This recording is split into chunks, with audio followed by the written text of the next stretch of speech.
Hi everyone. Guys, मैंने 2 दिन पहले कुछ कुकीज़ बनाई थी। तो उस पे बहुत सारी क्वेरीज आई कि आप माइक्रोवेव में बेक कर सकते हैं या नहीं। दूसरा, अगर कुकर में बेक करनी है तो कैसे बेक करनी है, ओवन में कैसे बेक करनी है, कितना टेम्परेचर रखना है, या एयर फ्रायर में कर सकते हैं या नहीं कर सकते। तो यही सब डाउट्स क्लियर करने के लिए मैंने आज ये वीडियो बनाया है। छोटा सा वीडियो है, आखिर तक बने रहिए गाइस। शुरुआत करते हैं अवन से। तो अवन सबका अलग अलग होता है।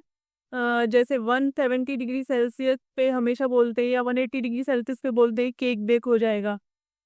लेकिन ज़रूरी नहीं कि आपका केक 170 डिग्री सेल्सियस पे बेक हो जाए या 180 डिग्री सेल्सियस पे बेक हो जाए। ये बहुत कुछ डिपेंड करता है अवन का साइज पे भी डिपेंड करता है। जैसे कि मेरा अवन बड़ा है, तो गर्म होने में टाइम लगता है, और उसमें टाइम हमें ज़्यादा पिक करना पड़ेगा, टेम्परेचर भी ज़्यादा लगता है। अगर अवन आपका छोटा है तो उसमें कम टाइम लगेगा। तो इसी हिसाब से होता है। और दूसरा, अगर आपके केक ज़्यादा हैं, आपने 4 केक बेक किए हैं, तो भी आपको टेम्परेचर बढ़ाना पड़ेगा। और केक अगर आप एक केक बेक कर रहे हो तो टेम्परेचर और टाइम दोनों ही कम लगेंगे। तो ये सिंपल सी बात है, आपको थोड़ा समझना पड़ेगा। और अवन का क्या है, मैं एक एग्जांपल देती हूँ। मेरा अवन पहले 200 डिग्री सेल्सियस पर केक बेक कर रही थी मैं, 3-4 साल से वही चल रहा था, अच्छे केक बेक हो रहे थे। तभी मेरा अवन खराब हो गया, उसका टेम्परेचर सेटिंग का जो पार्ट था वो खराब हो गया, अवन बंद हो गया। फिर उसको हमने ऑनलाइन मंगाया और मेरे हस्बैंड ने उसको सेट किया उसमें। फिर हमने केक बेक किए, तो 200 डिग्री सेल्सियस पे बेक किया। उसके बाद मेरे केक जल गए, क्योंकि अब वो उसकी सेटिंग चेंज हो गई थी। तो अब हमने धीरे धीरे उसको समझा। फिर अब मैं जो केक बेक कर रही हूँ, 180 डिग्री सेल्सियस पे केक बेक हो रहे हैं मेरे आज तक। तो हमें ना अपने अवन को अच्छे से समझना पड़ता है कि कितने पे है। अब अगर आप केक बेक कर रहे हो, शुरू शुरू में 1-2 केक आपके स्पॉइल भी हो सकते हैं, क्योंकि इसमें ही पता चलता। तो जैसे ही आपने केक को अवन में रखा है ना, 20 मिनट्स के बाद आप उसे खोल के देख लो, और उसमें एक टूथपिक डाल के देखो। अगर वो क्लीन निकलती है तो आपका केक बेक हो गया है। अदरवाइज तो फिर टाइम बढ़ाओ, और थोड़ा सा टाइम और बढ़ाओ उसका। तो आप चेक कर लो, शुरू शुरू में ज़रूरत पड़ती है हमें इन सब चीज़ों की। बाद में तो सब सेट हो जाता है, पता चल जाता है कि कितनी देर में बेक होगा या क्या। अब दूसरी बात करते हैं, बेक कैसे। अगर आपका हाई टेम्परेचर है अवन का, तो कई बार क्या होता है कि हमें लगता है केक बेक हो गया है और हम उसे बाहर निकाल लेते हैं, लेकिन वो थोड़ी देर में बैठ जाता है नीचे, क्योंकि वो अंदर से कच्चा है, वो बेक नहीं हुआ है। तो इसलिए हमें टेम्परेचर हाई नहीं रखना, लो अगर हमारे अवन का टेम्परेचर है तो केक उठेगा ही नहीं, हाँ, वो फूलेगा ही नहीं, और मतलब शुरू में ही बॉयल हो जाएगा। तो एक फिक्स टेम्परेचर होता है जो देखना होता है, समझना होता है शुरू शुरू में। फिर पता चल जाता है आपको कि अब आपका अवन कैसे काम कर रहा है, लाइक। दूसरी बात करते हैं रोड। जो उसमें रोड लगी होती है, हीटर लगे होते हैं, तो उसमें ऊपर नीचे जो रोड्स होती हैं, वो गाइस, अधिकतर लोग कहते हैं कि कौन सी रोड ऑन रखनी है, ऊपर वाली भी नीचे वाली भी।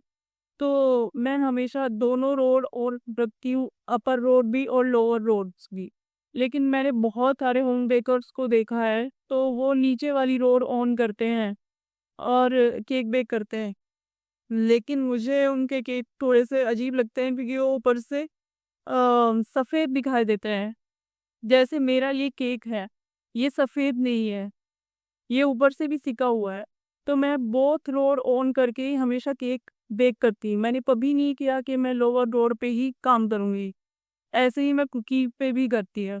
और कुकी बेक करने का टाइम कम होता है, 18 टू 20 मिनट्स में कुकीज़ बेक हो जाती है। और केक्स अधिकतर 30 मिनट्स या 35 मिनट में बेक होते हैं। तो ये बात होती है अवन की। मेरे ख्याल में सारी चीज़ें आपकी क्लियर हो गई होंगी कि अवन कैसे काम करता है, क्या करना है हमने। अब बात करते हैं, लोग कहते हैं कि माइक्रोवेव में भी केक बेक हुआ करते हैं क्या? अब माइक्रोवेव में मैंने केक बेक किए हैं तो मुझे उसका रिजल्ट सही नहीं लगा, और मैं कभी माइक्रोवेव को मतलब बोलूँगी नहीं कि माइक्रोवेव में केक बेक करवाओ। हमने पिज़्ज़ा भी बेक किया तो हमें उसमें इतना अच्छा नहीं लगता था, रिज़ल्ट इतना अच्छा नहीं आता था। तो इसलिए गाइज़ मैं कहती हूँ कि माइक्रोवेव से अच्छा आप कुकर में केक बेक करो। कुकर में ईज़िली केक बेक होते हैं, अच्छे बेक होते हैं। जब भी कभी मैं अपने केक बेक कर रही होती हूँ और पावर कट होती है, तो फटाफट मैं क्या करती हूँ, अपने 2-3 कुकर गैस पे रख देती हूँ जिससे फटाफट गर्म हो जाए, हाई पर हो जाए, और हाई फ्लेम पे, क्योंकि मुझे ना ओवन से मैं उन केक्स को अपने कुकर में ट्रांसफ़र कर देगी, और थोड़ी देर के लिए मीडियम आँच पे उसको फिर रखते हैं हम, और केक बेक हो जाते हैं मेरे। तो गाइज़ अगर आपके पास ओवन नहीं है, तो आप कुकर में केक बेक कर सकते हो। कुकर में केक बेक करने का तरीका ये है कि देखो, जैसे ये मेरा कुकर है, तो सबसे पहले हमने कुकर लिया, ये कुकर है मेरा, और हमें इसमें केक बेक करना है, तो हम इस तरह की जाली की सेट कर देंगे, क्योंकि और इसके ऊपर अपना ये टिन केक वाला रख देंगे। ऐसा हम इसलिए करते हैं, जाली हमने इसलिए लगाई क्योंकि ये जो इसकी तली है ना, सीधे इसके टच में नहीं आनी चाहिए कुकर की तली के, नहीं तो आपका केक नीचे से जल जाएगा। कुछ लोग इसमें सॉल्ट का भी यूज़ करते हैं, तो मैं सॉल्ट का यूज़ नहीं करती हूँ, मैं हमेशा ये जाली लगा देती हूँ एक तरह की। अगर आपके पास ये जाली नहीं है, तो आप कोई बर्तन, कटोरी या कोई ऐसी प्लेट